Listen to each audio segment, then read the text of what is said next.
Lavell Malloy II is the CEO and co-founder of a company called the Bragg House, stock symbol TBH, brag on.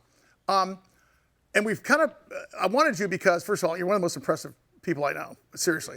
I love the fact that as impressive as a business is simplicity that we're demonstrating that, look, there's a couple rules here that you followed, and all of a sudden now we have this community, AKA customer base, and now we're going to find out how else can we serve that community by asking them what they want. Yeah. For you, now that you see this active community in front of you, what questions do you have, or what do you want to get across to them? And by the way, if there's other questions here, I want to hear them. some questions. Yeah, I think someone had some questions. Tori had a question. Yeah, go ahead. What's your name? Tori. Tori. So, what drove you to turn your concept of Bragg House into a reality, and what made you different from, say, any of us who have an idea of a business, but it just never comes to fruition? I'm so glad you asked that question because I wanted to explain that. First of all, everyone has ideas and stuff. Go with that idea.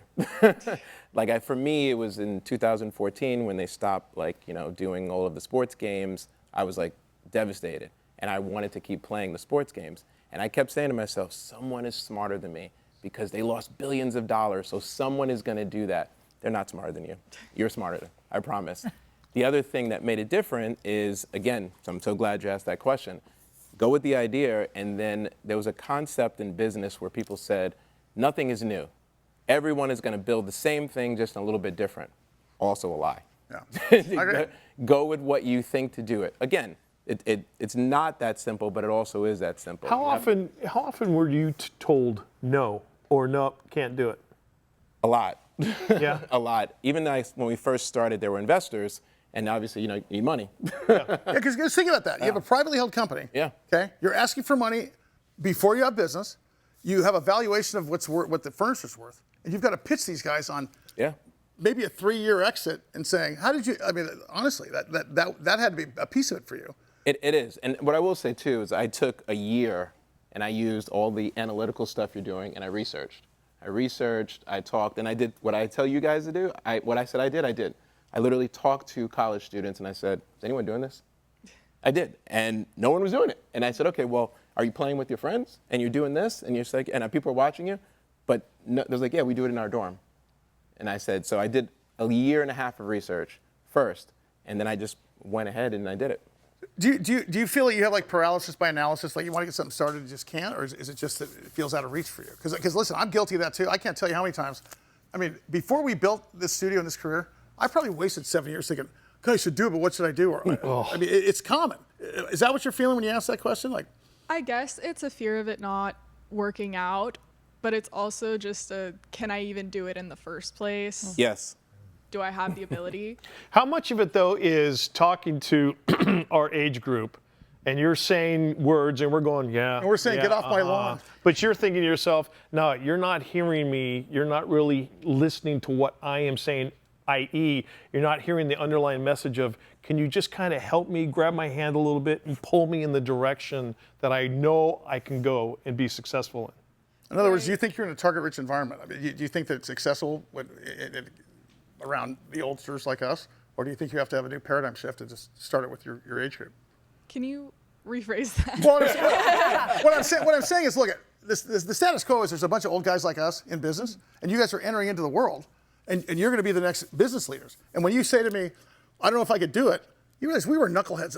We have imposter syndrome all day long. I hope nobody finds out that we're here because we had the same thoughts and fears. My question is, what's impeding you? Is the impediment the fact that we're here and we don't encourage you, or is the impediment just you got to figure it out?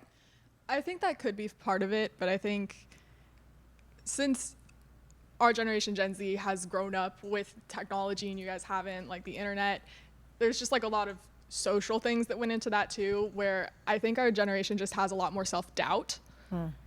Wow, that's it. Because nobody posts on Facebook, gained 30 pounds today and it fell bankruptcy. I mean, seriously, because it's all about. It's all about perspective. No. What I was going to say, so you guys, we were talking earlier and we're saying, and it's true.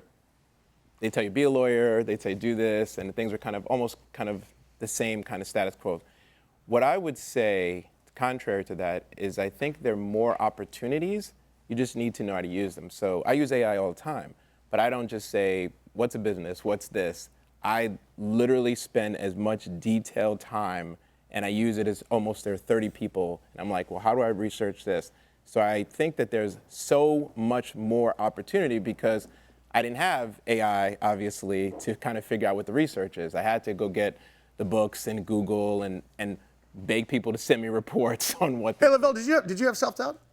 Of course, absolutely. Oh yeah, absolutely. It's a little bit. Don't let anyone lie and say you don't have self-doubt. I still have self-doubt. Yeah, no, We all do. imposter syndrome, we all have it. There's something external influence. So they're very focused on external influence because of all the technology shows everyone on Instagram and TikTok having a great time and being super successful. And so the data shows that they're very concerned about what others might think of them. And so to your point is Guilty as charged. Right, yeah, guilty as charged. And so they're trying to figure out who am I in a way that shows up as confident, really confident, so they can take the step. I think they're aware that there's so much more opportunity. They're also aware there's so much competition. Is there an appetite for mentorship? Like, someone coming in and sponsoring you or showing you the ropes, or is that we're too the divide is too large? Who wants help? And Sully's question. Who wants help? Let's see a show of hands. Who wants help in terms of having mentors and coaches to help you get to where you are? Yeah, I just want you to see that. But who thinks that's all of them? But my question would be: do you think that we're too disconnected as an age group and as an experiential group to help you? Can we help you? Show of hands. Go ahead. Do you think we can help you? Well, you also have to define. We need to know what that help looks like, or what sounds like in your mind. Right, and I think that's the best question. Who can actually say that clearly and know exactly what you want? Yeah. And if I asked you who thinks they could really ask for what they need and get it immediately and ask for it clearly? But I think another point saying, don't be scared to ask. Right, don't. I asked Please everybody. ask. Well, I still ask. That's I why your asked business is everyone, successful. Yep. And I just because, again, I'd rather ask and get. There's a lot of people who have done things ahead of me that'll make that path. I think lesser people than you have accomplished great things. Yeah. And I think that's. Well, but you see the divide right there. Yeah. They want the help. They need the help. They don't know how to ask for the help, and they're not so sure that we're going to give it to them if they ask for it. And so it's just hard. Yeah. And so. But guess what, guys? It's hard. Yeah. So what? Lean in, right? Yeah. But I think you guys don't realize I'm depending on you guys. Like I am hopeful because you guys are smarter than we are. Yeah. And you get to a point in your life where, okay, well, I'm old now. But honestly, because there was a time that we're ruling the world, we're making the change. Yeah. I really think that you guys are going to make the change, and I think they'll be plugging our oxygen tank in There's 5 no years. question in my mind. Did you guys? Does have another question over here? Yes. Thank you. My question was for the future. How do you correlate financing and gaming together? Like, you guys have a livestock for Bragg House. How do you correlate to the gamers? I think great question. And I think the first way that I want to try to do that is I realize we're a public company. So for a public company, that's good for the shareholders because they own it and they go through the normal way of doing it. So I'm working now with sports teams and different things to give you ownership. So again, that's not defined, but the first step in that is that you get to own part and you can get to make decisions in that.